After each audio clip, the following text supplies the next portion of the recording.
Probably the biggest request I get is for hip mobility. Hips are problematic because most people sit all day long and the hips get really, really tight.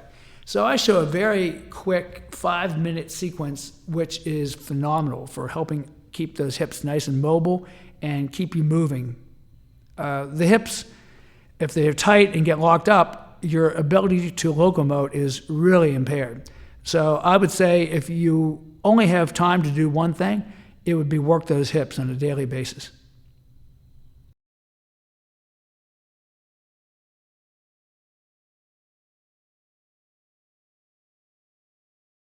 One of my most frequently requested routines is something for the hips.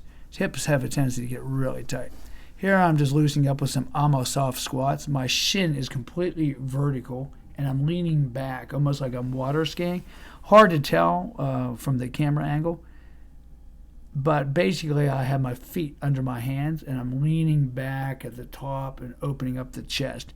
Once again, it's very important to keep the shins vertical on that exercise. Now I'm going into a flat foot squat and just rocking back and forth in the toe and just touching the knee to the floor, just rotating, working the hip rotators, really working ankle and toe mobility and flexibility, which is very much related to your ability to squat. This feels really nice to my legs and my hips. You don't want to lose your ability to squat. This is something that a lot of people lose. Here's a really nice one just for opening up the hips. I'm trying to find space inside, just kind of prying that leg out there, using one elbow to hold, kind of coming up in that right heel. You can see that I'm just a little bit stiffer on that side than the other side, but that's not abnormal. Now I'm turning side to side, and notice how the foot is turned sideways. So a lot of your ability to squat and a lot of hip mobility has to do with foot and ankle. So I'm just basically laying the foot down the side. Wow, this is quite a workout on those hip rotators. It's like, wow, man. But this is really important stuff for keeping nice and spry. I call these the bootstrapper. Some people refer to them as bear squats. Usually the bear squat is more from a downward dog position, but really, really nice for lengthening the hamstrings, really good knee exercise. But this is also very much related to your ability to squat in your hips. Now, I have these two little foamy pads here to kind of pad up the inside of my knees. And this is called a frog rocks. I'm basically rocking back and forth like a vestibular reset and just going in circles, side to side, back and forth in this frog stretch. And I keep walking my hands further and further towards me. I've seen some really hypermobile people actually sit down between their ankles. This is one of my favorites, this internal external rotation of the hips. So I'm trying to touch my hip to the floor as I externally rotate the femur. I'm trying to keep my head up as much as I can. You can also swing your head and look behind you if you want. Real good reset type exercise. Now this is called the one-legged frog. So it's a little bit more severe than the other one. And it's much safer than trying to do splits. The splits can really tear your knees up. You know, you can tear stuff. And now I'm doing a little external rotation as I'm rocking, working both the hamstrings and the hip flexors. Then I sit down.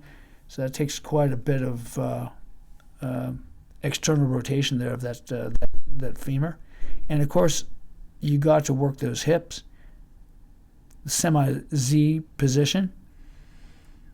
Once I get them a little bit loose, then I extend out into what they refer to as the pigeon position. That left butt cheek is really yelling there a little bit. Now let's do the same thing on the other side. Just put the leg out. So one-legged frog. You can see on my left knee, I'm a little bit tighter in that hip. And the knee has been impaired from dozens of, insults and injuries over the years. You can't do sports like wrestling and judo and jiu-jitsu without paying the consequences. So this is the semi-Z, and then I go right to the pigeon from here. And moving around, I'm not trying to hold a stretch like in yoga. I'm actually trying to work the mobility to loosen it up.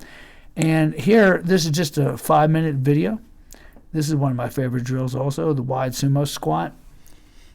And then going side to side. Some people refer to this as a Cossack squat.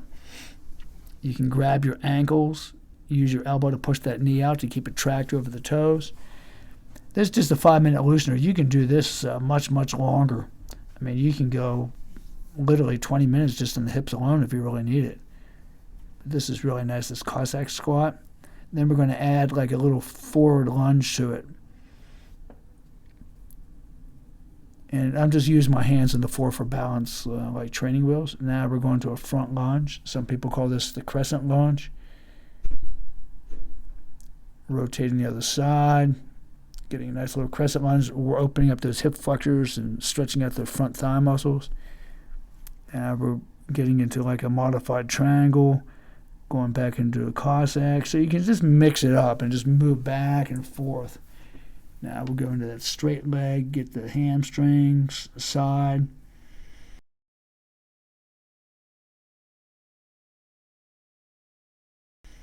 And there you have it. Only great hip loosener in just a few minutes.